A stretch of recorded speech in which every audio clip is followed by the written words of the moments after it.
Hello bachcho, let's read a given question. The question says a circular loop of flexible conducting material is kept in a magnetic field directed perpendicularly into its plane.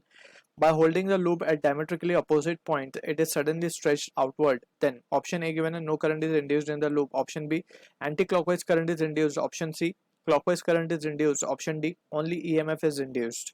So for this question, the key concept we need to understand is the concept of Lenz law.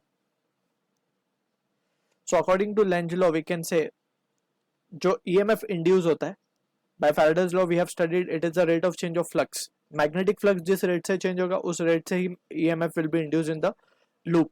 ठीक है, and यहाँ पे we put a negative sign indicating that कि ये induce EMF की वजह से जो induce current आएगा उसका direction will be such that so it's to oppose the cause which has produced it, right? So ये statement we will understand along with the question itself. सो यहाँ पे हमें बोला गया एक लूप है, कंडक्टिंग मटेरियल का लूप है बेसिकली, ठीक है, और एक इनवर्ट मैग्नेटिक फील्ड में रखा हुआ है इस तरीके से, ठीक है ना, ये इनवर्ट मैग्नेटिक फील्ड है, इसमें ये लूप हमने रख दिया है. अब यहाँ पे है कि एक्चुअली हुआ क्या है.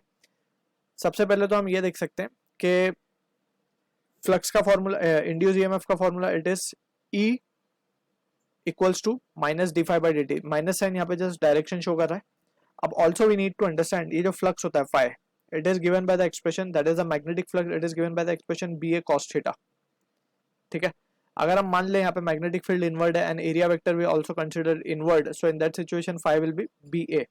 अब यहाँ पे हम देख सकते हैं कि जो फ्लक्स का चेंज है, ठीक है ना, उस चेंज को कौन अपोज करता है? Induce current. ठीक है, उस चेंज को अपोज करता है, यानी कि अगर फ्लक्स कम हो रहा है तो वो फ्लक्स को बढ़ाना चाहेगा और अगर फ्लक्स बढ़ रहा है तो उसे कम करना चाहेगा. ठीक है, वो हमेशा उसको अपोजिशन देगा. नेगेटिव साइन यहाँ पे यही शो कर रहा है. तो यहाँ पे अब सिचुएशन समझते हैं हम किस तरीके से सिचुएशन हो रही है. तो यहाँ पे ये मैग्नेटिक फील्ड है हमारी, इनवर्डली डायरेक्टेड है. ठीक है, अब हमने उसको लेट से ये दो डायमेट्रिकल पॉइंट पकड़े ए और बी, और यहाँ से पकड़ के हमने उसको ऐसे खींच लिया, यहाँ से स्ट्रेच कर दिया ऐसे. तो स्ट्रेच करने पे कुछ ओवल शेप का लूप कुछ इस तरह बन जाएगा, राइट. फोर्स की एप्लीकेशन से ये कुछ इस तरीके से लूप बन गया. तो अब हम यहाँ पे देख सकते हैं ये जो एरिया है कम हो चुका है, area has decreased. Area decrease का मतलब है फ्लक्स भी कम हुआ है. अब ये फ्लक्स कम हुआ है तो ये करंट का डायरेक्शन ऐसा होगा कि फ्लक्स को बढ़ाना चाहे. ठीक है ना. तो अगर हम देखें ध्यान से, अगर ये मान लें हम, let's suppose for an instant we consider कि करंट जो है इसमें एंटी क्लॉकवाइज अगर फ्लो हो रहा है. अब इसमें एक चीज तो समझ में आ गई कि फ्लक्स तो चेंज हुआ है, क्योंकि फाई कम हुआ है तो फ्लक्स चेंज हुआ है, मतलब ईएमएफ तो इंड्यूस होगा. ठीक है, तो यहाँ पे बोला गया no current is induce in the loop, so this is incorrect.